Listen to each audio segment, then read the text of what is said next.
اعوذ باللہ من الشیطان الرجیم بسم اللہ الرحمن الرحیم صلی اللہ علی حبیبہ محمد وآلہ وسلم۔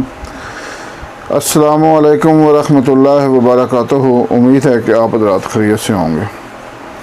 میں حکیم صفدر تبسم حسین صفدر ہربل کلینک کی جانب سے آپ سے مخاطب ہوں، اور آپ دیکھ رہے ہیں میرا یوٹیوب چینل حکیم صفدر پھالیہ۔ آج کا موضوع ہے سنگرینی، جسے IBS بھی کہتے ہیں۔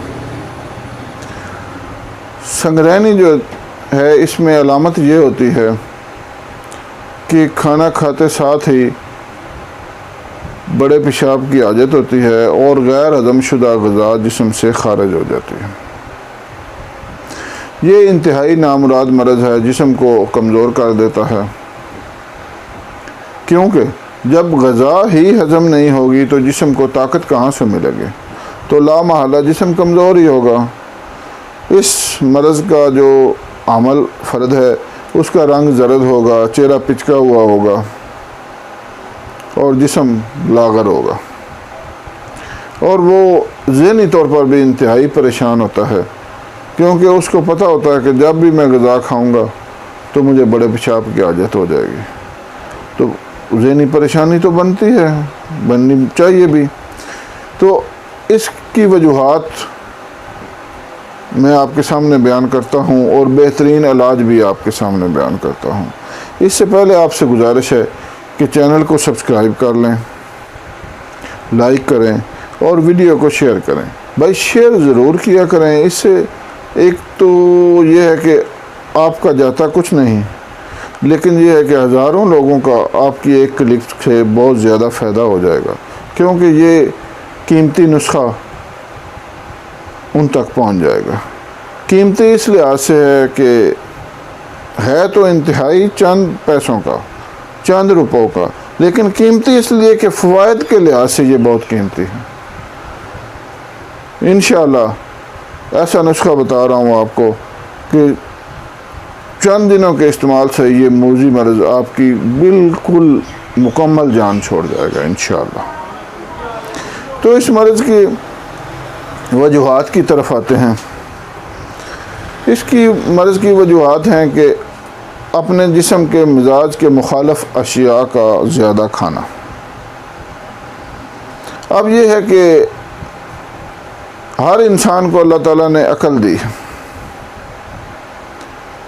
کہ کون سی چیز میرے لیے فائدہ مند ہے اور کون سی نقصان دہ۔ جس طرح انسان کو پتہ ہے کہ سردیوں میں آگ تاپنا جو ہے وہ میرے لیے فائدہ مند ہے، اس سے سردی میری دور ہو جائے گی، لیکن یہ بھی اس کو پتہ ہے کہ اگر میں آگ کے اندر ہاتھ کروں گا تو میرا ہاتھ جل جائے گا۔ اسی طرح ہر انسان کو پتہ ہے کہ پیاس مجھے لگی ہے، اور جب میں پانی پیوں گا تو میری پیاس بجھ جائے گی، مجھے فائدہ ہوگا۔ لیکن اسی پانی میں اگر انسان غوطہ لگا جائے اور باہر نہ نکلے کہ اگر خدا نخواستہ کسی وجہ سے، تو وہ پانی اس کے ڈوبنے کا بھی سبب بن جاتا ہے۔ تو اسی طرح بھائی، ہر غذا ہر بندے کے لیے فائدہ مند نہیں ہوتی ہے۔ اور دوسری بات یہ ہے کہ اس کی مقدار کا بھی خیال رکھیں۔ قرآن پاک میں آتا ہے کہ شہد میں شفا ہے، بالکل شفا ہے، اللہ کا حکم ہے، قرآن پاک میں ہے۔ لیکن ایک آدمی اگر 2-2.5 کلو شہد اکٹھی پی جائے گا تو کیا آپ کے خیال میں شاید اس کو شفا دے گی؟ نہیں۔ مجھے ایک صاحب سے ملاقات ہوئی، تو انہوں نے کہا جی کہ میں مستقل خارش کا مریض ہوں بہت عرصے سے۔ تو انہوں نے اس کی وجہ بتائی کہ میں نے 1 کلو شہد ایک ہی نشست میں پی لی، اس کے بعد سے میرا یہ حالت ہے کہ میں مستقل خارش کا مریض ہو گیا۔ تو حالانکہ کوئی صاحب علم کہے گا کہ جی قرآن میں آتا ہے کہ شہد میں شفا ہے۔ اب شہد میں شفا ہے، لیکن اس کا یہ مطلب تو نہیں ہے نا کہ آپ ایک ہی نشست میں 2 کلو پی جائیں۔ ہر چیز میں میانہ روی ضروری ہے۔ تو بہرحال میں کہہ رہا تھا کہ جو ہے نا پرہیز اور اپنی غذا کو پرہیزی بنانا، یہ جانوروں میں بھی پایا جاتا ہے۔ آپ میں سے اکثر افراد نے کوئی پالتو جانور رکھے ہوئے ہوں گے، مثلاً گائے، بھینس، بکری، بلی، کتا وغیرہ۔ اب آپ کو تجربہ ہوگا کہ ہر چیز وہ نہیں کھاتے ہیں، وہ صرف وہی چیز کھاتے ہیں جو وہ پسند کرتے ہیں۔ اللہ تعالیٰ نے ان کے اندر ایک حص رکھی ہوئی ہے۔ اسی طرح انسان کو بھی اللہ تعالیٰ نے عقل و شعور دیا ہے کہ آپ وہ چیز استعمال کریں جس سے آپ کے جسم کو فائدہ ہو۔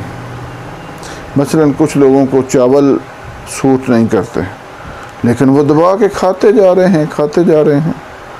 کچھ لوگوں کو بڑا گوشت نہیں اچھا آتا، لیکن ان کو کوئی نہیں، کھا رہے ہیں۔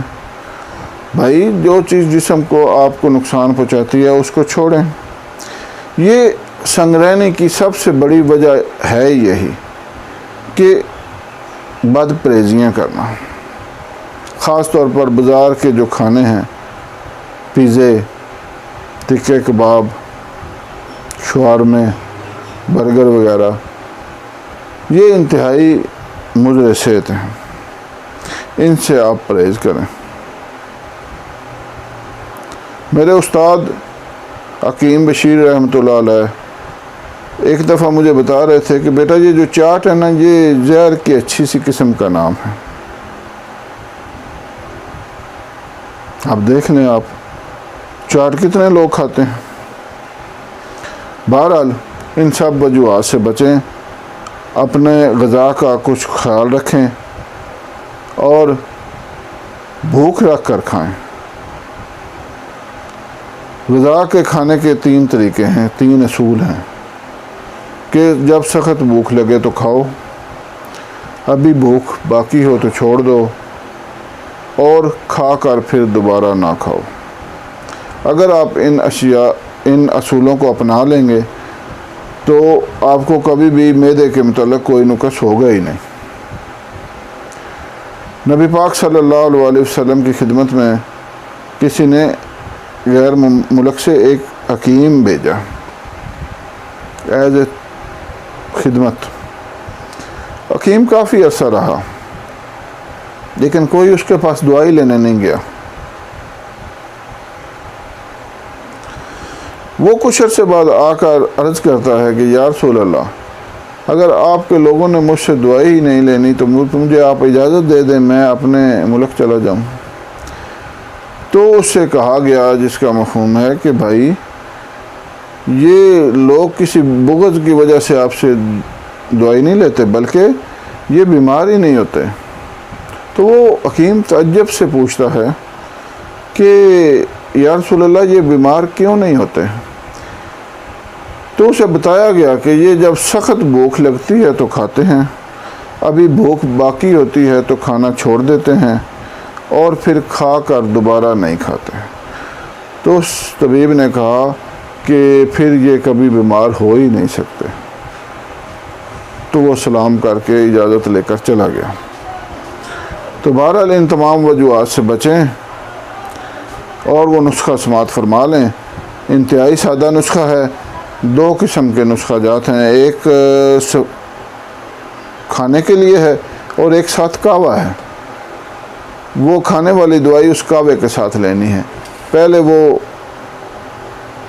دوسری کھانے والی دوائی کا نسخہ سن لیں، پھر میں آپ کو کعوے والا نسخہ بھی بتاؤں گا۔ آپ نے لینا ہے جی دار چینی 50 گرام، جوتری 10 گرام اور تیز پات 50 گرام۔ انتہائی سادہ اور مختصر نسخہ ہے، میرا بہت آزمودہ ہے، میں اپنے مریضوں کو استعمال کراتا ہوں، بہت ہی مفید نسخہ ہے۔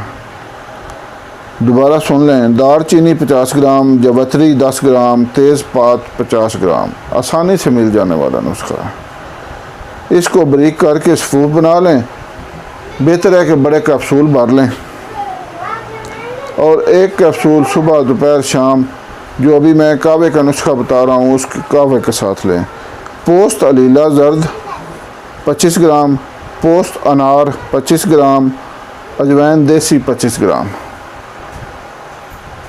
دوبارہ سن لیں، پوست حلیلہ زرد 25 گرام، پوست انار 25 گرام، اجوائن دیسی 25 گرام۔ ان تینوں چیزوں کو دردر کر کے جو کوب کر کے اس کو رکھ لیں۔ اس کی آدھی چمچ کا کہوہ بنائیں، اس کہوے کے ساتھ وہ کیپسول لیں۔ انشاءاللہ چند ہی دنوں کے استعمال سے یہ مرضی مرض آپ کی مکمل جان چھوڑ جائے گا۔ اللہ حافظ۔